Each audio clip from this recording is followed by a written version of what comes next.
Welcome back to Jersey Matters. I'm Larry Menti. We continue our conversation now with Jared Maples, the Director of Homeland Security for the state of New Jersey. One of the things we have not talked about is cybersecurity. I know it's very important to you. I know it's one of the mandates of the department. It's been interesting over the last few years. It seems like we've been playing catch up when it comes to cybersecurity. Are we caught up? I don't know that we'll ever be caught up because of the evolutionary tactics of technology and how we have to continually adapt, but so too the bad actors, right? Whether they be state-based actors like China, Russia, Iran, or they're quite frankly criminals.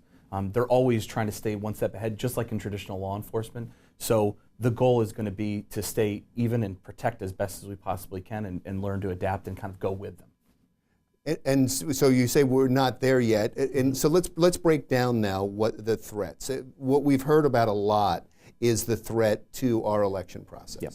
Are you involved in that? Yes, we are. Very heavily, actually. Yep. And so what's it looking for, like, for the 2020 election? Like, how do you make it so they can't tamper with our machines? Just pull the. I would think you could pull the computers out of it. Yeah. So one of the things we have in New Jersey, it's a little bit different.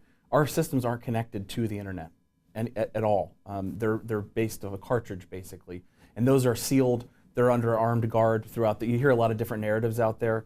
The State Department is responsible for elections, of course, and they are responsible for the physical security of those boxes and systems. But the actual devices themselves are not connected to the internet while anybody's voting in New Jersey. Where does the threat come? Because we just had an interview with the Secretary of State a little while ago, and she talked about what a great threat it was and how concerned they are. Sure. So, but you're saying it's not even hooked up to the internet. Right, that's the voting devices themselves. Voter registration, for example, that's all done online. Those are via the internet. A lot of the information behind that. Quite frankly, the threat of people thinking it's unstable is a big challenge for both the Secretary of State and I. We work together hand in hand every week. Certainly during election season, we talk frequently. My team talks frequently to her team. But we're worried about hacking into the systems itself that manage it at the back end of them.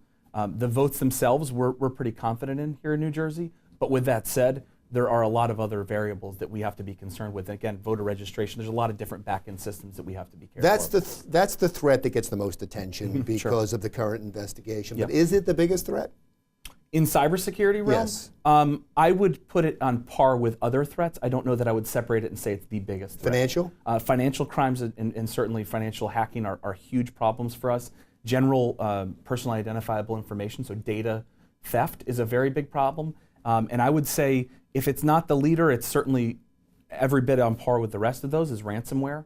So we've had a pretty big rash of those across the state of New Jersey. They target municipalities, local governments, schools, police departments, in addition to authorities like a water authority, some of these other areas. What happens is a bad actor will come in. Sometimes they're state-based, sometimes they're, again, criminals. Most often they're criminals in this case in New Jersey.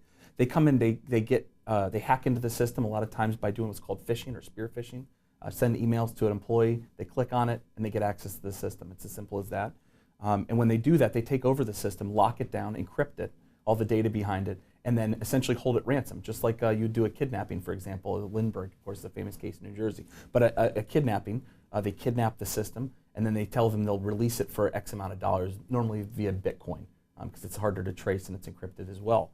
We've seen a big uptick in that in New Jersey. Matter of fact, we're hosting a cybersecurity conference in a couple of weeks, targeted at municipal governments, helping our partners out to understand what the threats are, what they can do about the threats, like proper hygiene, changing passwords, teaching their employees not to click on emails that maybe misspelled. There's a lot of different. Probably the same thing you'd tell an individual or a family That's not exactly to do. Right. It's the same exact thing. It's interesting because every one of the threats you've talked about has to deal with money, and you think of cybersecurity threats as taking down the power grid or taking control of a company or taking control somehow of trucks or oil rigs or something like that. That is overplayed. That part of it. I don't know that it's overplayed. It is a possibility. A lot of our systems are automated now in New Jersey and the United States in general. So if you look at those, you talked about power, for example. A lot of the systems are automated. The possibilities are endless of a threat.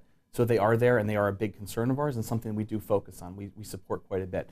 We don't talk as much about it because we try to keep a little bit off the sidelines. Certainly what we're doing to prevent that. We don't want the bad actors to know what we're doing to stop it, essentially, to defend it. But know that we are focused on that. They call them SCADA systems, for example. We're really helping out with all the different grids.